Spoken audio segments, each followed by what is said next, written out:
As chair of the Southampton School Board, I find that due to the state of emergency declared by the governor as a result of the COVID-19 pandemic, and in accordance with the governor's emergency order number 12, pursuant to Executive Order 2020-04, this public body is authorized to meet electronically. Please note that there is no physical location to observe and listen contemporaneously to this meeting, which was authorized pursuant to the governor's emergency order.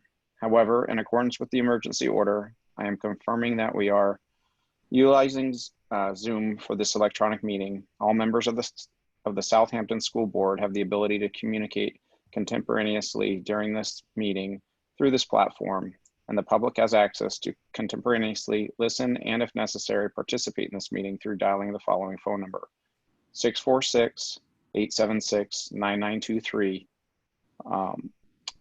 and webinar ID 928-8437-5317, or by clicking on the website address, which is listed on the agenda.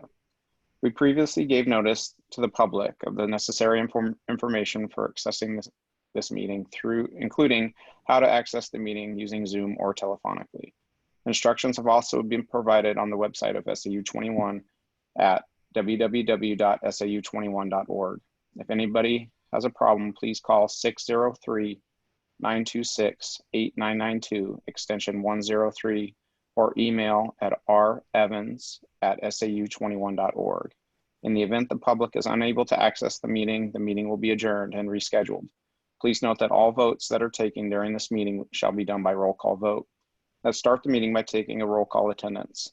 When each member states their presence, please also state whether there is anyone in the room with you during this meeting, which is required under the right to know law. Jim Kime. I'm present and alone. Rebecca Burdick. Present and not alone. And Sharon Gordon. Present and alone.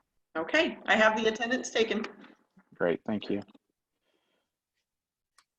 When I was reading that statement, I was thinking about like how many times I've done it over this year so far. Like, wow, I almost have it memorized. All It's right, gonna be next month. You just recite it. I won't send it to you. Yeah, right. It's definitely one. All right, so first on the agenda, or next on the agenda, is consideration of the minutes for the August 6th, 2020 meeting. Did anybody have any comments? Nope. Nope. All right, can I get a motion to accept the minutes as written? I make a motion to accept the August 6th minutes as written. My second. Great. Can we do a vote, Rhonda?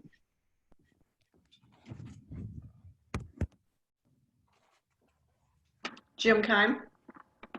Yes. Sharon Gordon. Yes. And Rebecca Burdick. Yes. Great. I have the vote recorded. Great. Next on the agenda is reports. Matt, do you want to run through the finance report? Yeah, so we've included the year-to-date expenditure report for 2020, 2021. There aren't many significant changes, but there are a few accounts that I want to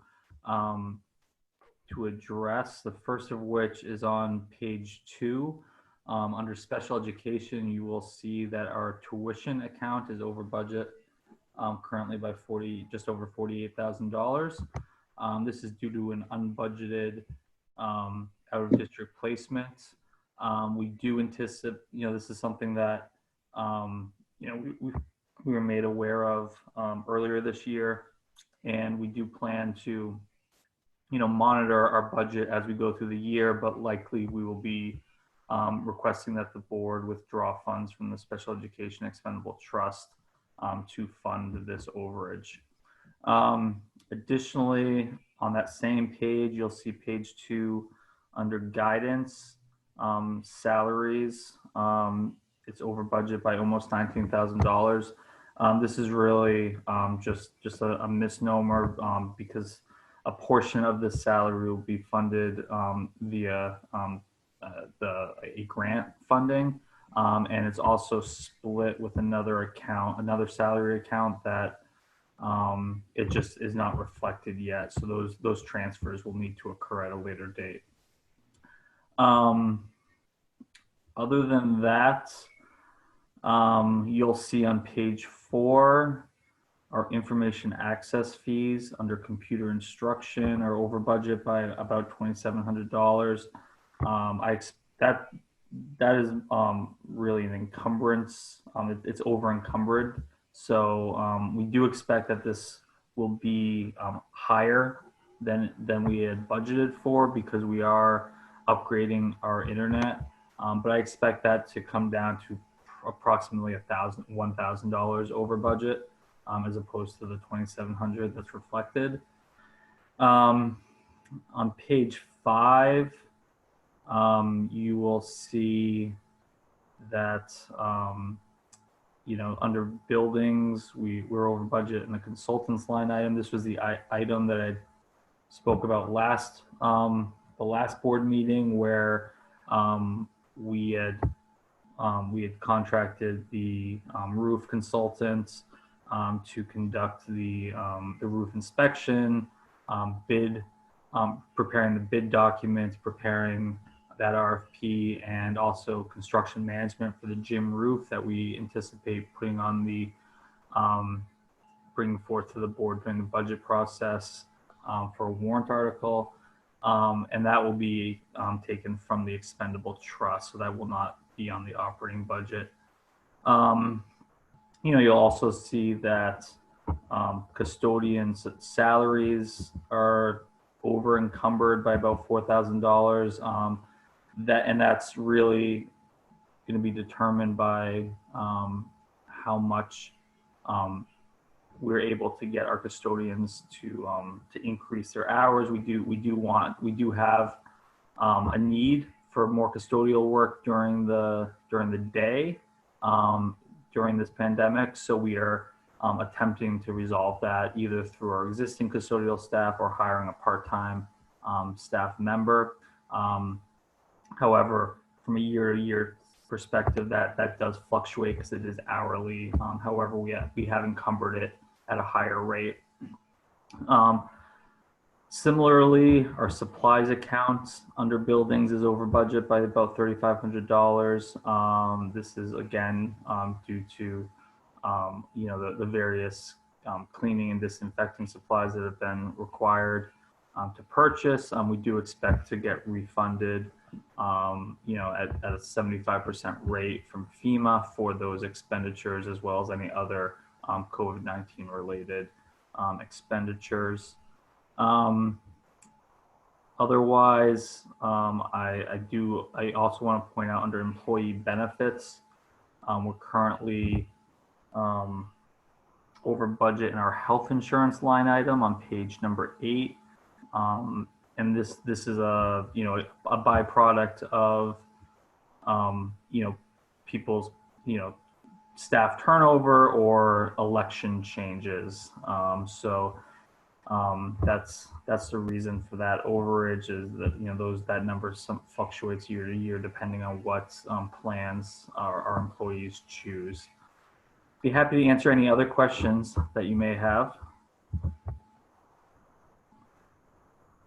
And just so I know, ultimately, where's the cost of remote learning? What line item will it run through? Well, the cost of the Remote Learning Academy, that's a cost that will fall under the substitute teacher accounts, Okay.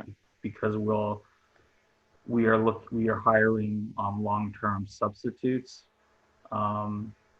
So that has not been incurred yet. It should be.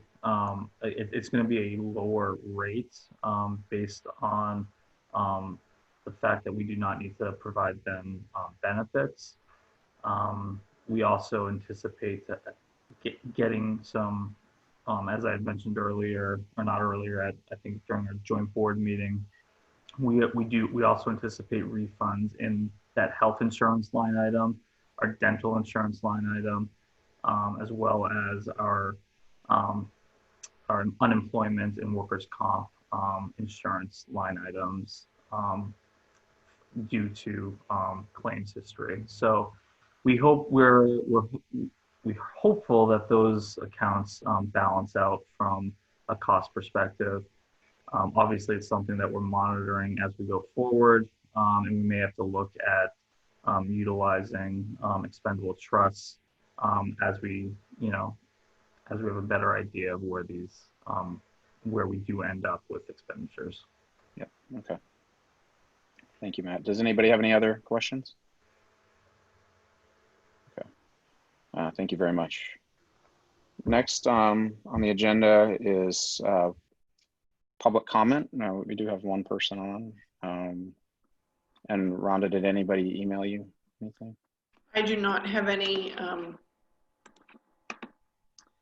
any emails regarding this meeting. Okay. If this person wants to make a comment, just have them raise their hand, and then that way I will give them permission to talk. And I believe he can raise his hand through the Zoom app. Towards the bottom of the screen, there should be a little button that allows him to raise his hand. I don't see anything happening. Okay, so we can move on. I would say if there is a comment later, just raise your hand and we'll address it. Okay, next. Continuing business. All right, an update on the return to school. So I think the people you want to hear from tonight are your principal and Dr. Hobbs. Your principal about what's going to happen for, I think it's 61, you said to me today, Michelle, students who are returning to school, and Dr. Hobbs, who has done a great job in putting together the RLA, the Remote Learning Academy, and so where we are with that. So I'll turn it over to the two of you. I'm not sure who wants to go first, but the floor is yours. You want me to go, Dave? You're probably the big show. Should I? I'll just I'll give a brief update on remote learning, and then Michelle can talk at length about face-to-face. So Remote Learning Academy, we've organized a number of aspects of basically what amounts to a 200-person school in roughly 4 days. We've secured enrollment. We're at 190, I guess, at the moment. We've, as Matt alluded to, we've organized our staffing, including 3 long-term subs. The rest, we have certified educators from around the SAU. We've had several faculty meetings just to get some communication going, get our curriculum going. I think some points that I'd like to highlight. One is the role of special services has been a big one. We've finally been able to set some communication back and forth between our school's directors and all the different students that are enrolled in the Remote Learning Academy. And that's going to entail individual supports, one-to-one aids, IEP distribution, all that kind of stuff that goes along with special services.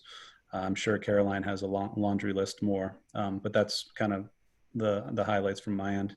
We did a simultaneous device distribution across the SAU today, including Southampton, and our turnout was at least good at the SAU location. Obviously, we had other schools involved. We've set up a learning schedule, daily learning schedule, and an orientation schedule for GULP next week. And that's going to include individual meetings, video meetings with our enrollees and our teachers that we have in the K through 4. Obviously, in grades 5 through 8, they are already enrolled in their respective schools, and they are receiving welcome packets from their middle school teachers at our SAU schools. Considering the attendee that's here at our meeting, we've been wrestling with our Power School integration. It's quite a monumental feat with 4 different districts giving a teacher one way to take attendance and make sure it's accurate. But we're moving forward with that and making sure that we're able to keep the accountability piece going. And last is curriculum. We've done a lot of work on just basically creating a matrix of what programs we are going to be adopting in the Remote Learning Academy, and well, for core literacy and core numeracy, but also which grade levels those programs are going to be available in, and how to wrestle with subscriptions, enrollment in those programs, etc. Last thing is we've developed a website, kind of a one-stop shop for parents and students to hit for the Remote Learning Academy. We've done a good job kind of consolidating our materials there, including Unified Arts resources, and that is being updated as we speak. So that's the quick rundown for Remote Learning Academy, and I think Michelle's got the big show tonight. Yep. Does anybody have questions for David? That was a good summary. Okay, Michelle, you want to talk about the building? We are ready to open. We have 61 students who are going to return to school, and then the 20 students are in the Remote Learning Academy. Some things that you should know as far as occupancy, room occupancy, our grade K1 is at maximum occupancy. We have 13 students, 1 teacher, a gen ed teacher, and a special ed teacher. So if we get any more registrations in that grade, we can't accommodate them. And grade 2-3 was at their maximum capacity. They were over it, so we moved them on Tuesday to the gym. We moved the entire classroom out there.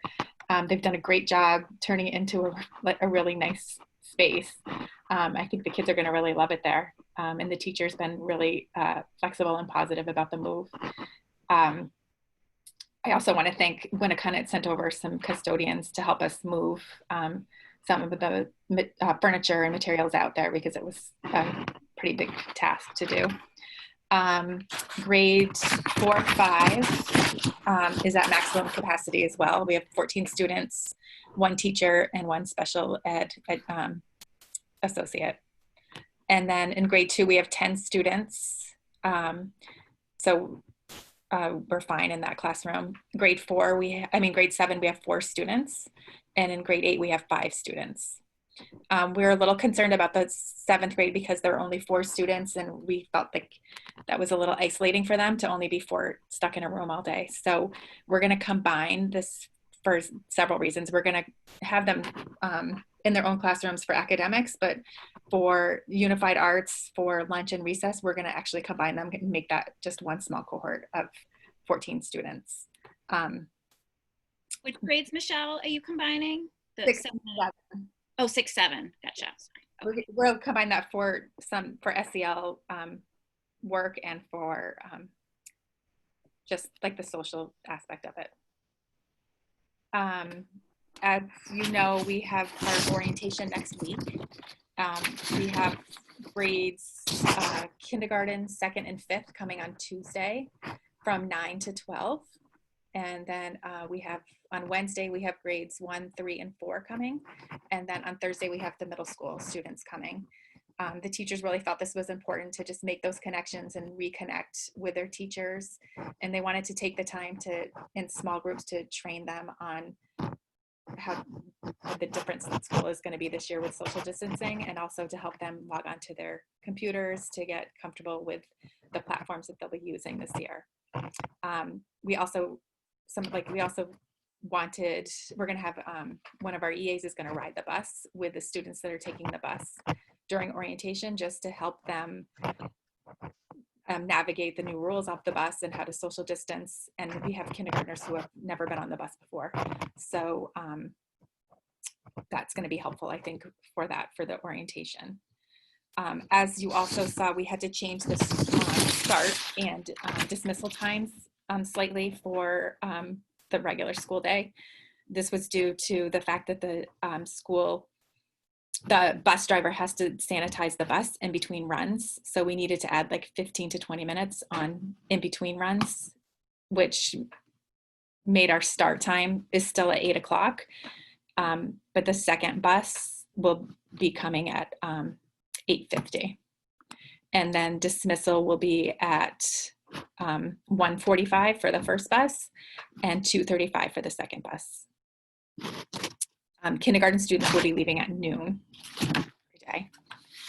A couple of other things I wanted to point out was we have tents outside. We have 5 locations of tents outside for classrooms, for outdoor classrooms. I want to thank the PTA for that, for putting that together, especially Emily Kime. Jim was out there yesterday putting up tents in the rain.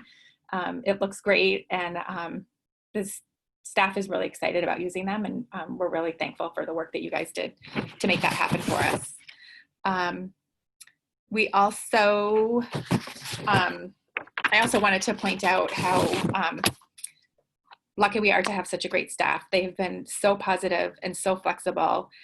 They're really working hard together, and it's been a lot for them to do, like adjusting to this. It's a different kind of, even though it's in person, it's still a different kind of teaching with the social distancing, and also adding on to the onto that is learning the technology platforms. It's kind of doing 2 things at once.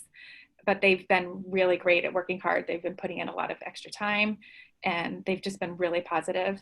And I can't thank them enough for the work that they've done. And I think, other than that, I think that was all I wanted to tell you. Just, and also to reiterate what Matt said, we have a posting for a custodian, because we do feel we need somebody here during the day. We can accommodate until we get somebody, but it would be ideal if we could have someone in here, or maybe extend one of the custodians' time that's here now. The other thing that I wanted to point out is the technology, the Chromebooks that we ordered that were supposed to be here the first week in August are delayed.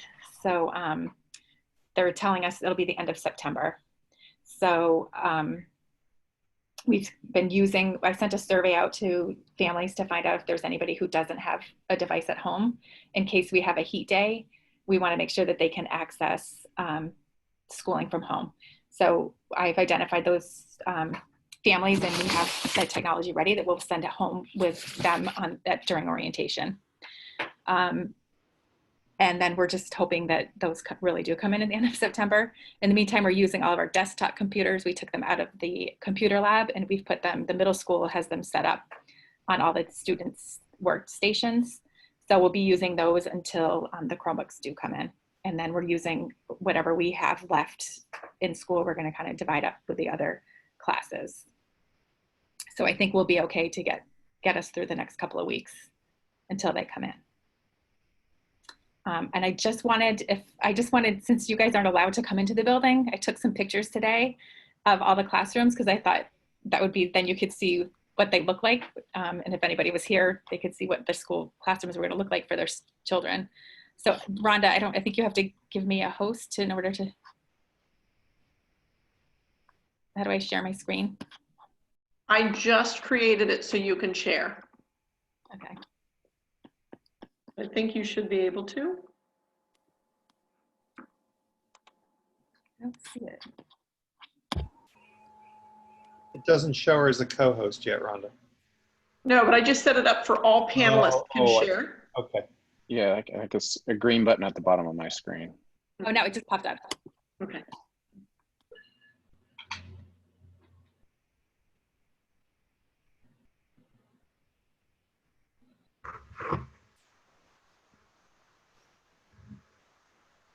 You guys see that? Yeah. Great, so this is COVID-proof Barnard School for you. This is Mrs. Moran's K1 class.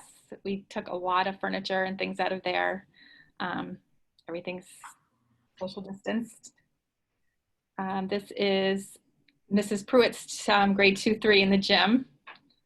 So they've done a great job. We kind of separated, we put a wall divider in so it makes it not so large, but lots of space in there. I think the kids are gonna really be excited about being in there actually. This is Mrs. Peterson's 4-5.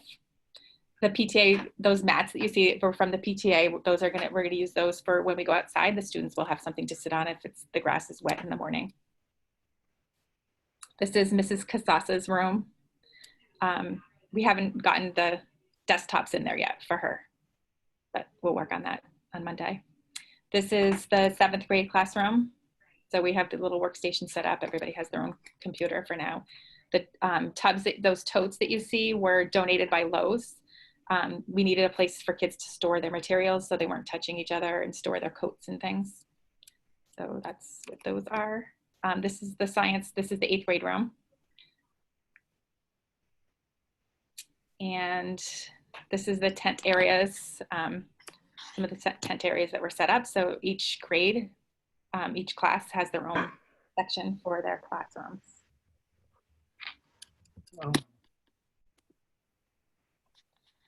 Thanks for doing that. It is good just to see the classrooms. Yeah, Yeah, absolutely. Thank you. Yeah, that was great. Thank you. we're ready to open. We have a couple of things to work out next week, but I think little things. I think we're ready to go. That's good. How's just when talking with the staff? How's it been? I mean, They're really happy to have the kids come back. So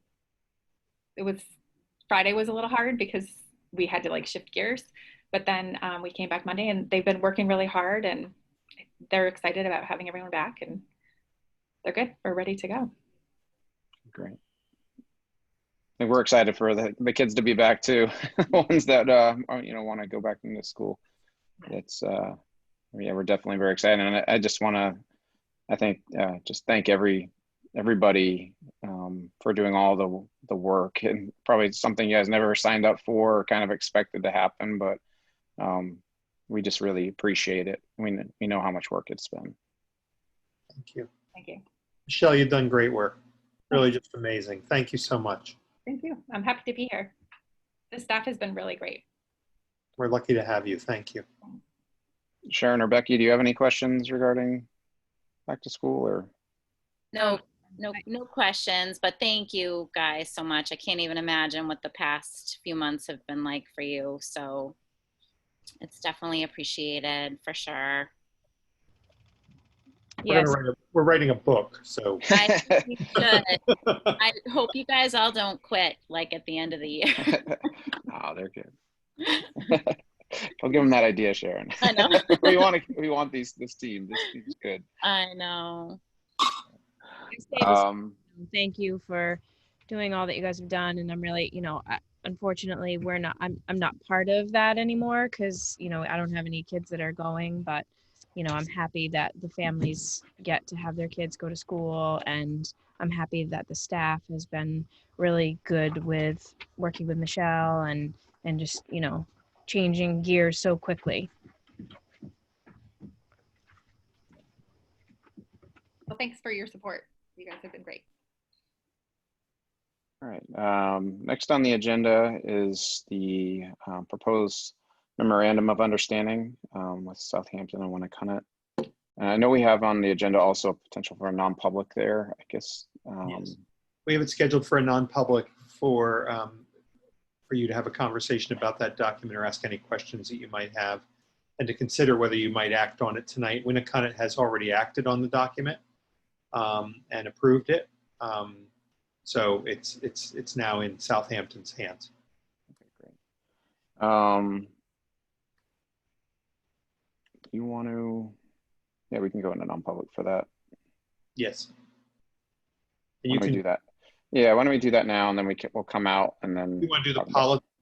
Yeah, we can just let's do the policy first. Yeah, I was just trying to figure out the best way to do it. Let's do the policy now, and then we can go from that to the non-public. So you have a set of policies recommended out of the policy subcommittee. This is our normal process of this is considered the first read. These came out in way back in when, Rhonda? March?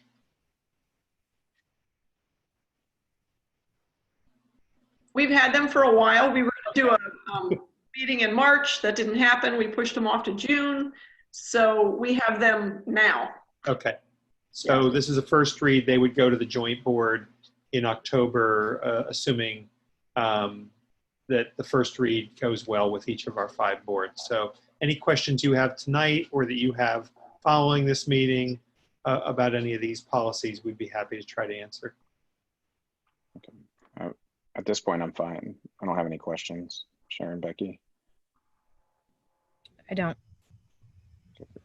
And when do we think will be the next joint board meeting? We'll vote October, it's scheduled for. Okay, great. The next regular one. Next regular Yeah. one. Yeah. October, you said October. October's the next, the next regular one, although Jim brings up a good point. We do have a memorandum of agreement that I've been discussing with the Teachers Association. We are nearing completion on something that I could then recommend to the joint board. So we probably will have a meeting before that to consider that document, since they start next Tuesday with kids. Yeah. Okay. All right. So do we want to go into non-public now? I think I need a motion. Fine. Our attendees dropped. So Do you want to, Motion. what's the motion under? It's actually in the non-public. So it's a motion to enter. I can read it for you if somebody wants to make it. Motion to enter a non-public session under RSA 91A3, reason C. I make that motion. I second. and Rhonda, Becky Burdick, Yes. Sharon Gordon, Yes. and Jim Keim. yes. Okay, you guys are in non-public. We're going to go ahead and lock this meeting, and I will stop recording. That's right. Okay. Yeah. Okay, I have the recording happening again, and the meeting is opened. Okay, great. Can I get a motion to come out of non-public? I make a motion to come out of non-public. I second. Jim Keim, Yes. Becky Burdick. Becky Sorry, yes. and Sharon Gordon. Yes. I have that vote recorded. Okay. So we're talking about the proposed memorandum of understanding between Southampton and Winnicott. There is a recommended action in board docs if somebody wants to make that motion.